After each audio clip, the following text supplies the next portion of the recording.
beautiful day at Cedar Lane Unitarian Universalist congregation. Good morning. Welcome, whether you're joining us here in person or joining us from home online. It is so good to be together in worship this morning. I'm Abhijanamanchi. I use pronouns he and him. Visually, I am a South Asian Indian male identified person in my 50s with graying hair and a mustache, wearing today a lavender shirt, dark blue pants, and a purple vest with the UUA flaming chalice pin. Yes, I love that. A very special welcome to those who are visiting with us today. Whether it is your first time or your 100th time, we are so glad you're here. At Cedar Lane, we say love and we mean it. Whoever you are, whomever you love, wherever you come from, whatever your life circumstance, your gender identity, sexual orientation, documentation status, disability, or spiritual path, you belong here. Your story matters, and your presence is a gift. Thank you for choosing to worship with us this Sunday. And if you're new or still finding your way, we would love to connect with you. If you're joining us online, feel free to share your name and where you're joining from in the chat. And if you're here in person, feel free to raise your hand so we can offer you a warm Cedar Lane welcome. Are you a newcomer today and feel comfortable taking that spiritual risk, raising your hand? All right, welcome.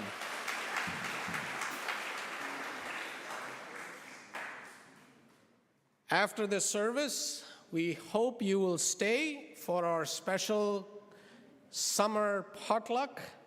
There's going to be a lot of food and plenty of room at the table and an opportunity to connect with others. And as always, look for a yellow mug, because at Cedar Lane, yellow means hello. And if you pick up a white mug, it's your invitation to say hello. Come on, with some more energy. Hello to someone new. As we enter this time of worship, I invite us to lean into the joy, the music, and the movement of this multi-generational space. Feel free to pick up and use any of the creative materials that are available right outside the glass doors for both the young and the young at heart. And know that if you need a moment of care, our caring ministry team, led by Mala Wedberg, is here to support you. Thank you, Mala. And today, we also have a photographer who is present. Is the photographer here? Well, a photographer who will be present, taking some candid shots of us in worship. So, be your bad self. Show off, act out, whatever you feel would be good on pictures. These are candid pictures, not posed, so whatever you do. But if you do not want to be in those pictures, you're welcome to sit in the back, towards the back, and we'll make sure that you're not included in any of the photographs. And now, in the spirit of love and connection, I invite you to turn to your neighbor and say, hello, neighbor.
Good morning, Cedar Lane. My name is Mike Tringa, and I have the pleasure of being your worship associate today. My pronouns are he, him. I am a white male in his late 50s, about 5'8". My driver's license says 5'9". But in our Unitarian Universalist tradition, we light a chalice as a symbol of our shared faith and community. And today, we'd like to invite Laura and Nicholas Alderete to join us in our chalice lighting, and if you can rise as you're able to join us in our chalice lighting words.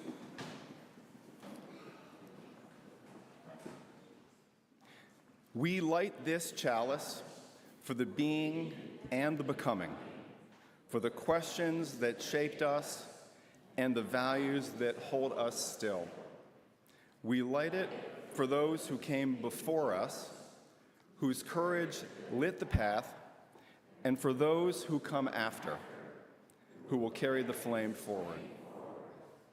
May this light remind us that Unitarian Universalism is not a place we arrive, but a faith we shape together with our minds, hearts, and our hands. Please be seated.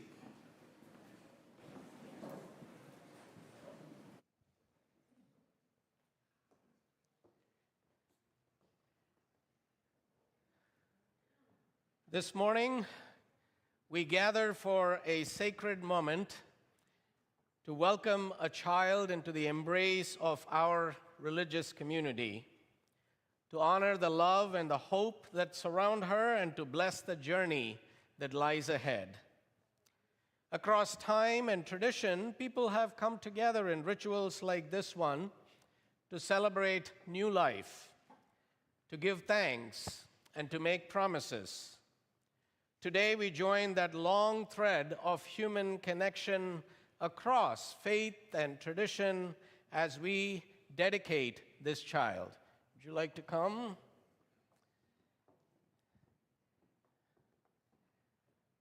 So we begin, as many good things do, with a name, a gift chosen with care and love. Laura and Nicholas, please name your child. Camila Alejandra Alderete. We say that together? Come on. Camila Alejandra Alderete. Camila, your parents chose your first name simply because they loved it. It has Latin roots from the Roman Camillus, meaning a ceremonial attendant, a helper to the priest, a future worship associate. Camila was a swift-footed warrior maiden, noble, courageous, and free. Now, your name carries that spirit, strength, grace, and purpose.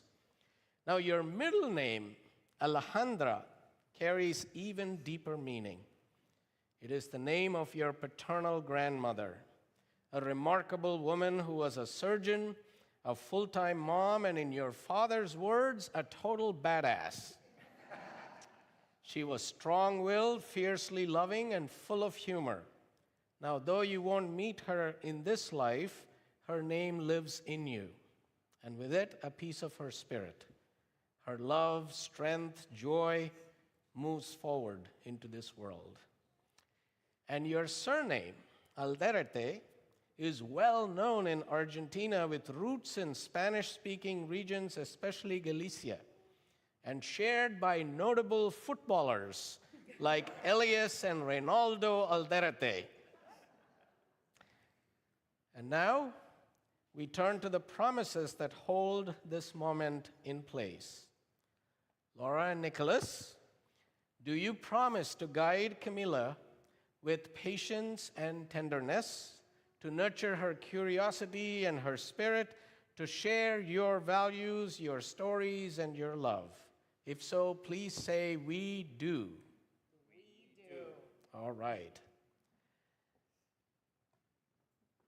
Belen and Ignacio, as godparents and family, do you promise to walk with Camilla as she grows, to offer your presence and care, to be a source of joy, wisdom, and steadiness in her life, and to spoil her whenever you get a chance? If so, please say, "We do." We do. Thank you. And to you, Cedar Lane, members, friends, and guests, do you promise to help raise this child in love, to offer your care and your presence, to help build a world where she is seen, heard, and celebrated? If so, please say, "We will." We will. All right. Let us now offer blessings drawn from the elements: earth, air, fire, water, and ether, the building blocks of life, the gifts of creation that connect us all.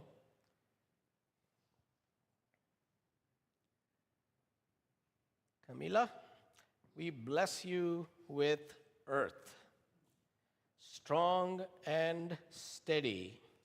I put this dirt in your sock, so may your roots run deep and your steps be grounded so you can track dirt into the house. We bless you with air, free and ever-changing. May your life be filled with breath, with freedom, and with wonder. We bless you with fire.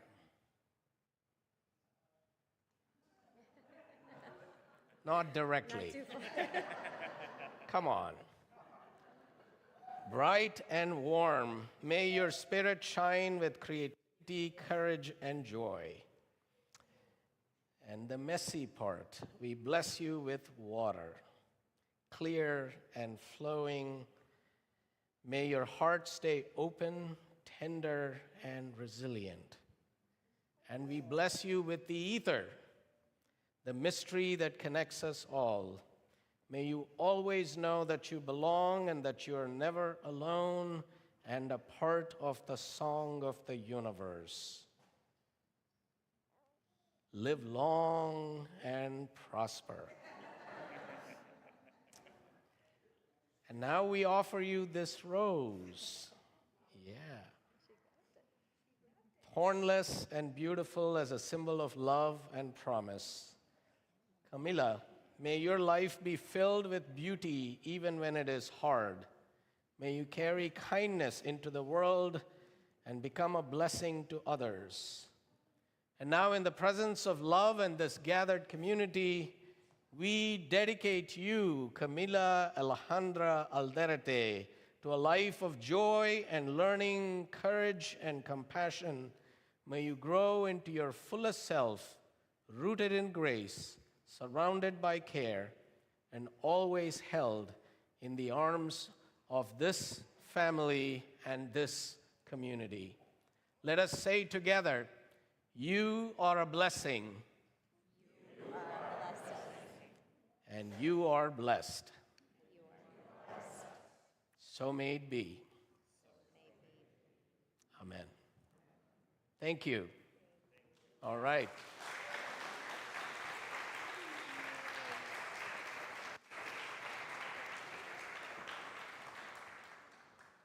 Now please rise in body and/or in spirit to sing hymn number 128, For All That Is Our Life, as children leave for Makerspace, followed by Miss Eleanor, who is in the back.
Before we continue with worship, here are a few ways to connect, to grow, and make a difference in our community. So right after the service, as I mentioned earlier, join us for a potluck lunch as we celebrate the season and our community. We'll share a quick update on our rental outreach and thank those who have helped us so far and invite your ideas and connections for what's next. And if you're able and feeling moved to engage in a spiritual practice, we could use an extra hands for cleanup and dishwashing afterwards. And please see Kathleen Holmé if you would like to join together. And tomorrow at 11 a.m., we will gather in the chapel to celebrate the life of Kimball David, the beloved wife of Jeff Carlson and daughter-in-law of longtime member Ernie Carlson. Kimball and Jeff were members of the youth group here many years ago and were married at Cedar Lane. And next Sunday, August 3rd, we will meet at 9:30 a.m. in the bench circle for an outdoor Lunasa service celebrating the Celtic festival of the first harvest. And if you have been thinking and wondering and pondering about making Cedar Lane your spiritual home, we invite you, we welcome you to sign the membership book after the service. We would be delighted to welcome you more fully into this beloved community. Thank you for being a part of this living tradition. And now, with full hearts, we turn to joys and sorrows.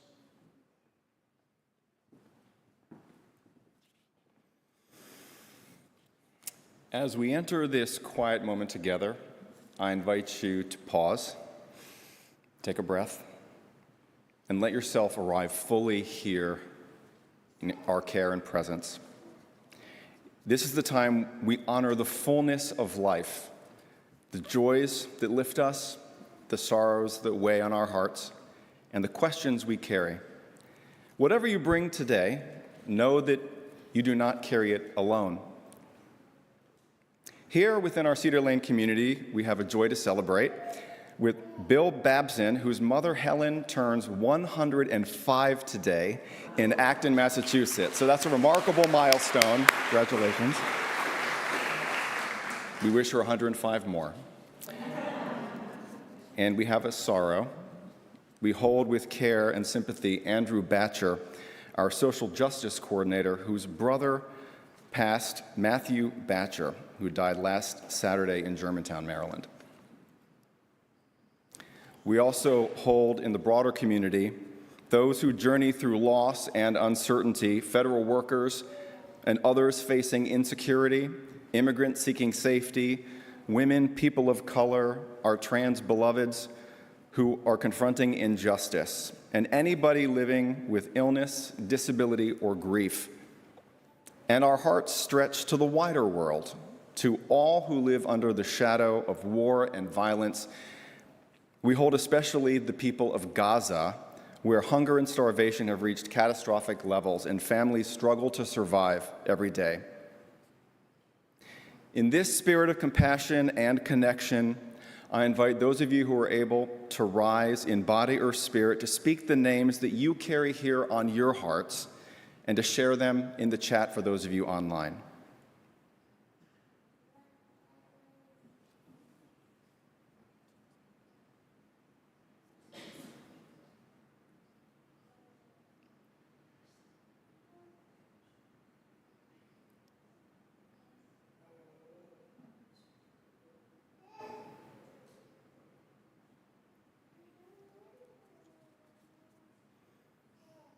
Now, we invite you to a simple ritual of connection. Over here to my left, to your right, is a table with small stones waiting to be chosen. If you feel moved, please come forward to place a stone in the bowl of water as a way to honor your joy, your sorrow, a prayer, or a hope. And let the ripples remind us all that we are not alone. You're welcome to come forward now.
I invite us to enter a time of stillness together.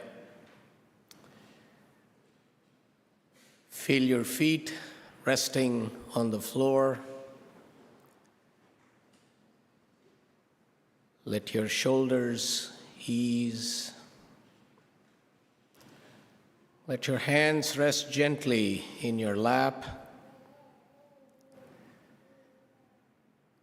Close your eyes or lower your gaze if you're comfortable. And let your breath rise and fall just as it is. And as you go deeper within, I invite you to settle into your breath and saying quietly to yourself, breathing in, I know I am breathing in. Breathing out, I am here now. Breathe in gently through your nose and breathe out gently through your mouth.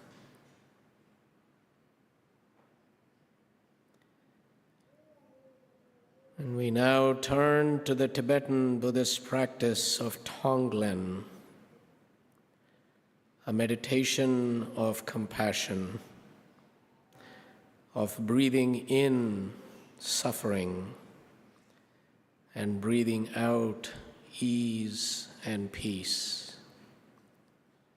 It's a way of softening our hearts instead of turning away. So as you breathe in, gently take in the weight of sorrow, the grief of those who mourn, the fear of people living in war zones, the pain of those facing violence for who they are, the anguish of families struggling with hunger, displacement, or poverty. Breathe it in, not to carry it alone, but to bear witness, to make space for healing. And as you breathe out, send ease. Send peace to places torn by war, comfort to those in grief, food to the hungry, shelter to those without a home. Breathe out compassion. Breathe out love. Breathe in the ache of the world. Breathe out the hope we still carry. Breathe in joy, the joy of a life well lived, the strength of community, the love that holds us even in sorrow. And breathe out ease and peace. Offer it freely to all who may need it. In this rhythm of breath, we are joined to each other, to the sorrow, to the joy, to the great mystery that holds us all. And now we close with a prayer from the Hindu tradition, a loving kindness blessing for all beings. Sarve bhavantu sukhinah. May all beings be happy. Sarve santu niramayah. May all be free from illness. Sarve bhadrani pashyantu. May all see what is good and holy. Ma kaschid dukkha bhag bhavet. May no one suffer or be in sorrow. Om Shanti Shanti Shanti. Om Shanti Shanti Shanti. Om Shanti Shanti Shanti.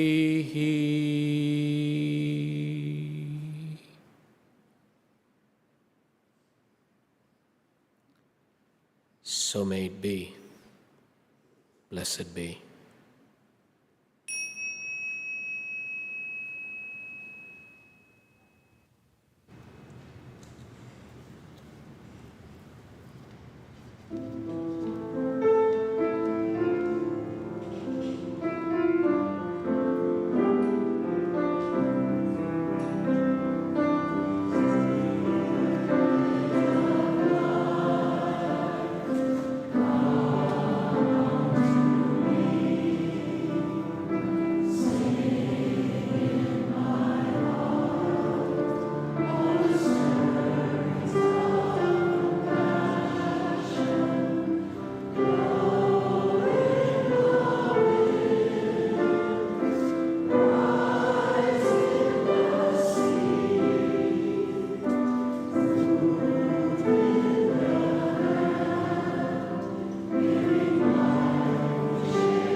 This morning, our Share the Plate offering goes to the American Friends Service Committee Gaza Emergency Relief Fund. This need is urgent. What we're witnessing in Gaza is a humanitarian catastrophe with tens of thousands of Palestinians having been killed, injured, or missing. Hospitals have collapsed, homes have been leveled, people are dying of starvation and of preventable illnesses. Over 90% of Gaza's buildings are now uninhabitable, and more than 2 million people have been displaced. In the midst of this devastation, however, the American Friends Service Committee continues to show up. Despite grave personal losses of the staff and the volunteers themselves, they've provided food, clean water, baby formula, hygiene kits, clothing, mattresses, medical supplies, even school materials, and of course, emotional support to the hundreds of thousands of displaced humans.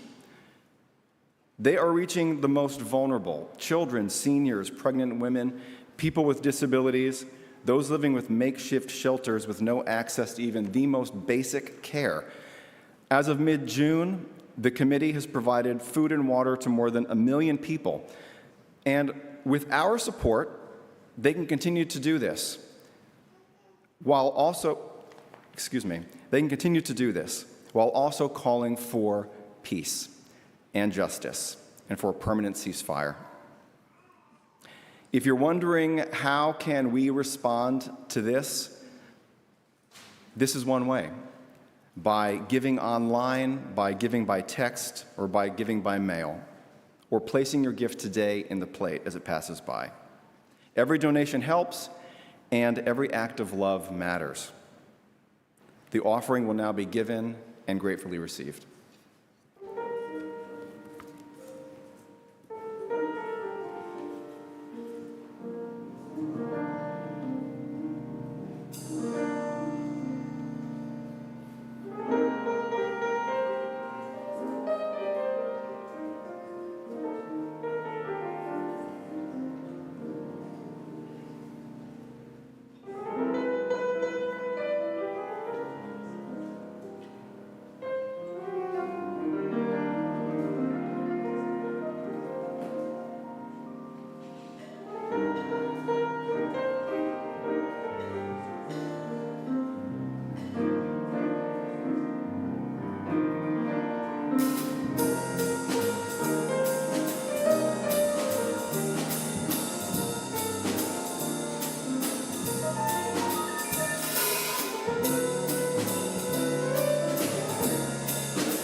Thank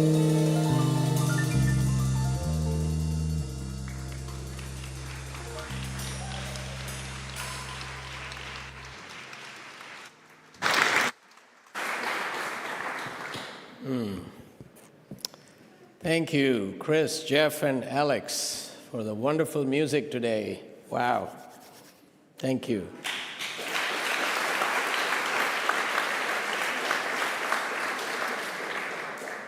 In the words of the Reverend Lynn Unger, through the work of our hands and the work of our lives, our love is made real. May we be grateful for all that we bring and share to make this a beloved community. If you've ever been to a South Indian dinner party, you will know that it is not quite like one of our UU potlucks. I mean, with our pizza and fried chicken and pasta salad and vegan cupcakes, all served while we chat about covenant and climate change and being in community, which is typically what happens at our potlucks. A South Indian dinner party is a whole different experience, a whole different flavor. It is loud, it is colorful, and it is spicy. There are usually shoes piled by the door, and then you're greeted with the smell of curry leaves and coriander and cumin wafting in from the kitchen. And there is music playing, usually Telugu or Tamil songs, and dishes keep appearing. I mean, loads and loads of dishes of pakoras and samosas and idlis and dosas and chutneys and sambar and biryani and korma and rasmalai and gulab jamuns. The list goes on. Enough food to feed 2 cricket teams and their extended families. Now, people are everywhere, and they're talking over each other, laughing loudly, trading stories, offering strong opinions, everything from US politics to Indian politics to where you get the best Indian mangoes in Virginia, and to who got into which college. And somewhere between seconds and thirds, someone leans over and says somewhat loudly, "So, I hear you are a Christian priest." The whole room goes quiet. Now, usually I have a plan. I time it in a way to take a big spoonful of biryani. Or I change the subject to the India-England test match and how India is fighting to save the test. That's what's on my mind actually this morning. Or, the cost of airfare to Hyderabad these days. But on this occasion, for whatever reason, I fall for it. Actually, I say, I'm not a Christian priest. I am a Unitarian Universalist minister. It's a blank stare. You are a what? I am a Unitarian Universalist. A long pause. So, are you Christian? No, though I love Jesus. Not as my personal Lord and Savior, but as a teacher, a truth teller, a prophet, a rebel who flipped the tables literally in more ways than one. His life and his message still move me, and most of us, as UUs, don't believe that Jesus was God or that he rose magically, miraculously from the dead. Okay, so then are you Hindu? Yes, I reply, and what? I'm also Unitarian Universalist. I draw from my Hindu roots, our rituals, our prayers, our chants, our stories, our philosophies, and I also journey a path that is grounded in pluralism, in reason, in compassion, and justice. These are not contradictions, it's a widening, a deepening. More blank stares. Then someone who's somewhat familiar with Unitarian Universalism asks, so what do you Unitarians believe? I thought you were Christian. We were, and some of us still are, but most of us probably aren't. And it's actually Unitarian Universalist. What do you mean? Two traditions that came together. Unitarians believed in the unity of God, no Trinity. Universalists believed in universal salvation, no hell.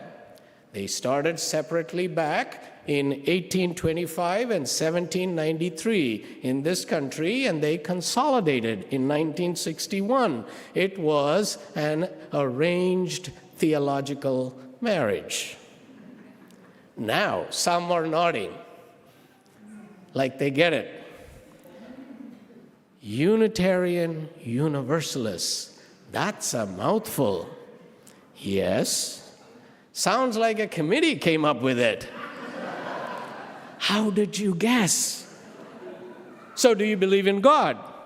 Well, some of us do. Some of us don't. Some of us aren't sure. But what brings us together is not belief, it's how we live into our beliefs. Okay, what about the Bible? We honor the Bible like we honor the Quran, the Gita, the Dhammapada, the Torah, but we also find wisdom and inspiration in poetry, in music, in science, and the natural world, and in babies laughing and talking, wherever truth speaks. So what do you do at your church? Do you call it church? We actually call it congregation, where we gather, we sing, we share joys and sorrows, we meditate, some of us pray, we teach our kids, we care for each other, we work for justice, we like to eat, and yes, sometimes we argue about bylaws and policy governance. That's a joke, actually. Well, not really, we do argue. So, can you believe in whatever you want? No, it's not a free-for-all. You cannot believe anything you want.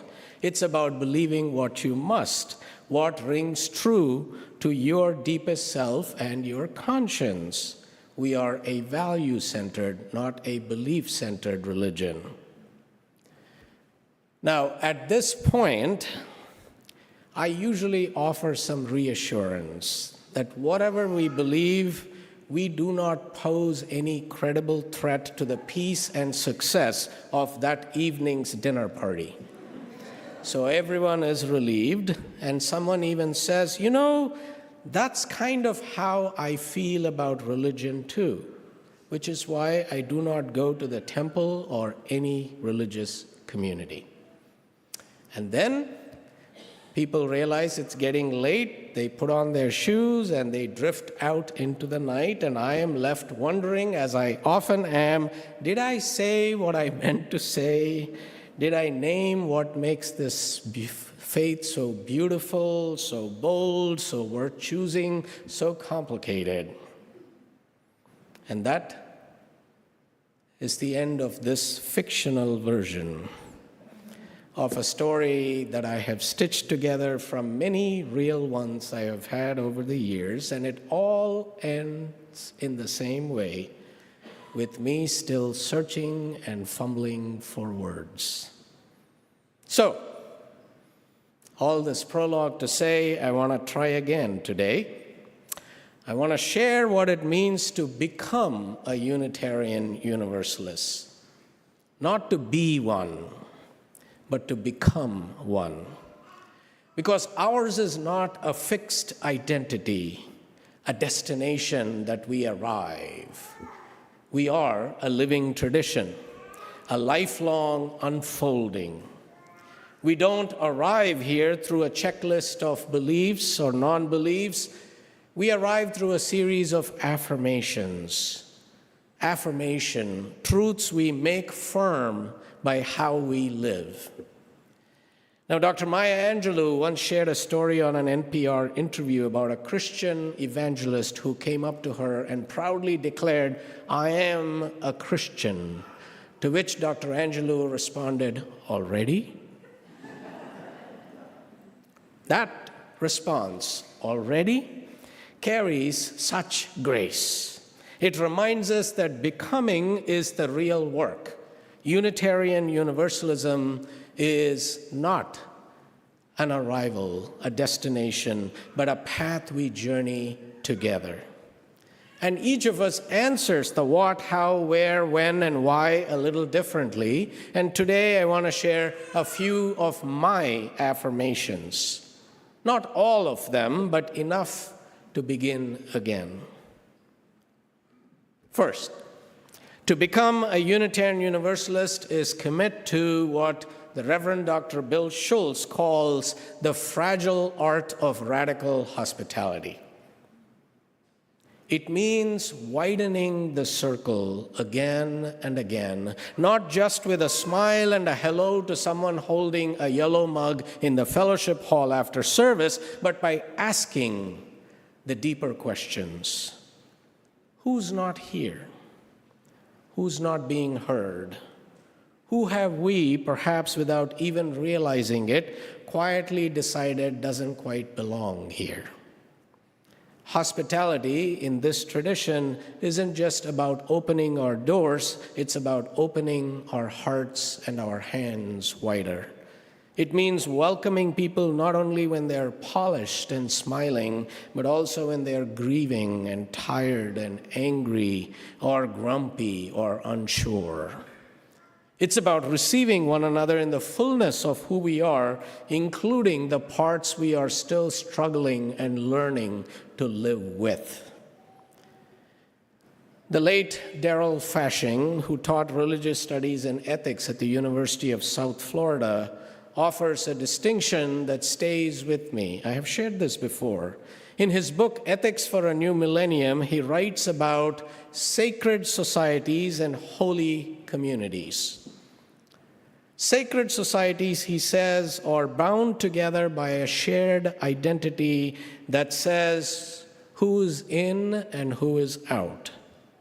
And in contrast, he says a holy community is formed not by sameness, but by the presence of the stranger, the other. It's not built on purity or exclusion, but on the willingness to be transformed through relationships across difference. So to become a Unitarian Universalist is to choose holy community over sacred society. It is to live as if the stranger has something to teach us. It is to make room, even if we are not feeling up to it, for others, for growth, for grace, not once, but over and over again.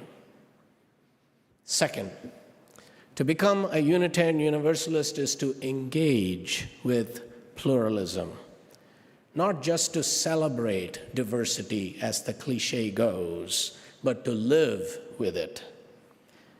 Pluralism isn't just about representation, it is about relationship. It calls us to share space, to share power, to share voice. It asks those of us in dominant cultures to listen, not lead, to make room, not take it, to decenter ourselves, not to lose who we are, but to make space for who someone else is. Now, this is not just simple inclusion, it is the work of liberation. And liberation is not just breaking external chains, it is letting go of what has taken hold inside us. Our internalized oppression, our entitlement, the belief that my way is the way. The illusion that freedom is mine to have while others starve. or others are occupied, or others have to live through a genocide. Pluralism, done well, is a spiritual practice, a spiritual rehearsal of mutual recognition, where no one else is asked to shrink to fit in, and no one assumes they are the standard by which others must conform. Pluralism is a spiritual practice for the world we hope to build. If I insist on keeping all of myself and give nothing, I remain isolated. And if I must give up parts of myself just to survive, I remain oppressed. But when we negotiate belonging with care and courage, we create space where all can be whole. And pluralism is how liberation learns to live in community.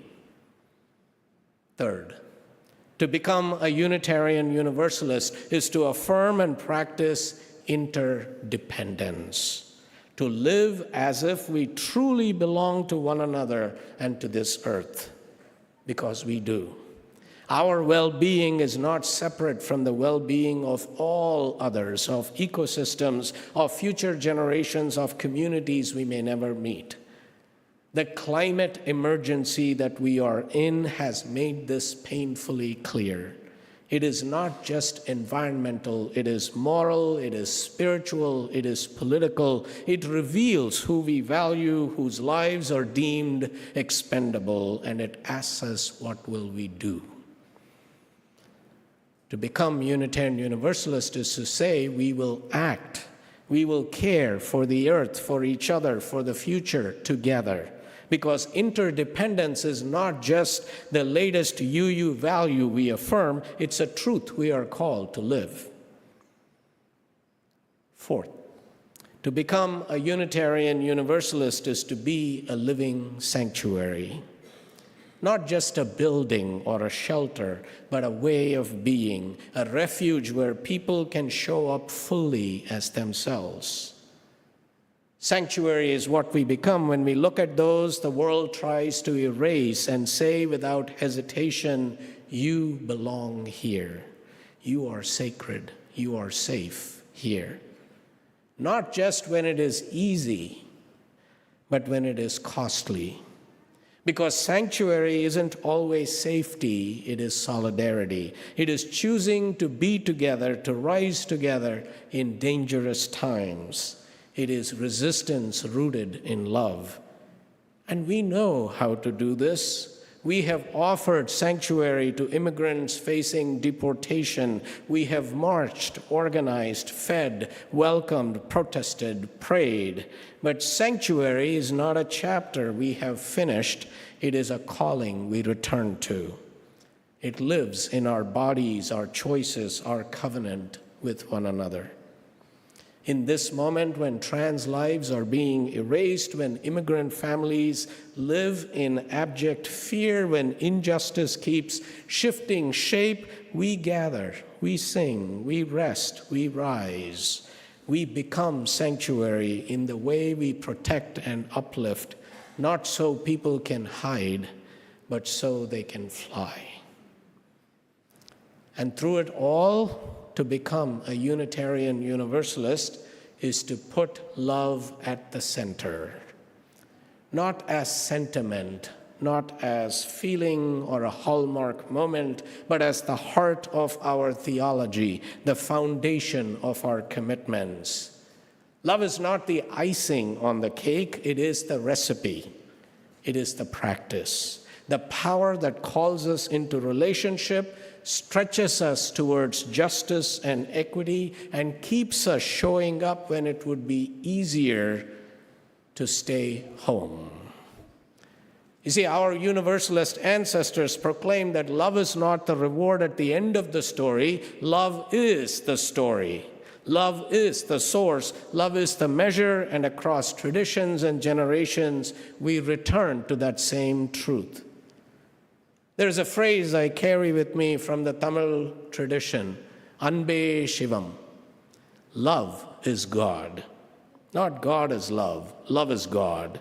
Not in the abstract, not as a distant presence looking down from above, but love as practice, as power, as presence. Love as the sacred made real in our hands, our voices, our lives. Every act of care, every risk for justice, every time we choose to compassion instead of fear, we bring that love to life. And that is what we are called to keep choosing love over and over again. Not just when it's easy, but when it is hard, when it is messy, when it costs us something. We choose it for ourselves, for each other, and for a world aching for healing. Representative John Lewis understood this. He was beaten on the Edmund Pettus Bridge and arrested more than 40 times. He was threatened, jailed, dismissed, and still he never gave up on love. He never gave up on people. He believed in the beloved community, and he lived as if it were already on the horizon, calling us forward. He wrote, "You are a light. You are the light. Never let anyone, any person, or any force dampen, dim, or diminish your life. Study the path of others to make your way easier and more abundant. Lean toward the whispers of your own heart. Discover the universal truth and follow its dictates. Release the need to hate, to harbor division, and the enticement of revenge. Release all bitterness. Hold only love, only peace in your heart, knowing that the battle of good to overcome evil is already won. Choose confrontation wisely, but when it is your time, don't be afraid to stand up, and speak out against injustice. And if you follow your truth down the road to peace and the affirmation of love, if you shine like a beacon for all to see, then the poetry of all the great dreamers and philosophers is yours to manifest in a nation, a world community, and a beloved community that is finally at peace with itself. That is our call, to shine, to make good trouble, to wrestle our hearts back from complacency and inertia, to unmask the polite disguises of harm, to choose the long, slow, necessary work of repair, reconciliation, reparation, and renewal. To say with our lives, not just evil is real, but it will not have the final word. So I leave you with these questions. What does this faith mean to you? What are you becoming? What kind of spiritual home are you building? Because this is not a religion you just join. This is not an easy religion to be part of. It is one you grow into, one you live into, one you become. So let us become and let us shine. Amen.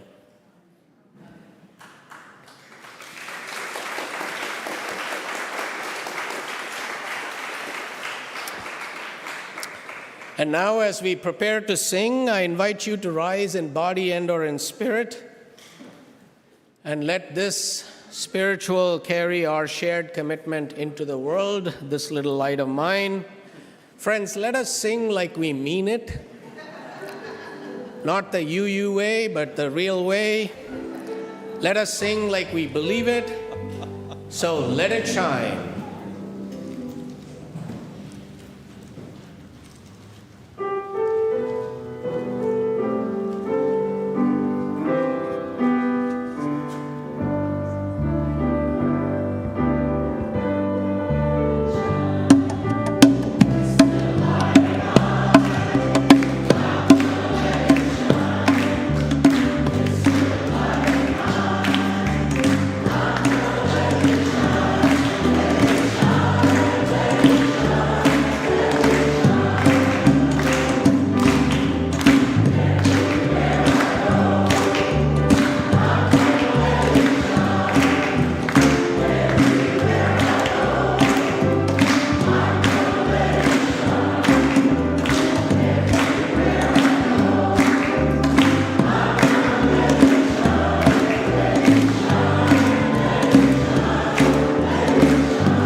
now and let your light shine, not just in the safety of this space, but out in the world that needs its warmth. Shine with courage, shine with love, shine with joy, shine with hope that refuses to give in or give up, for you are not alone. We carry the light together. Go in peace, go making peace, living gently, loving fiercely, and bowing to the mystery. Take it away, Chris.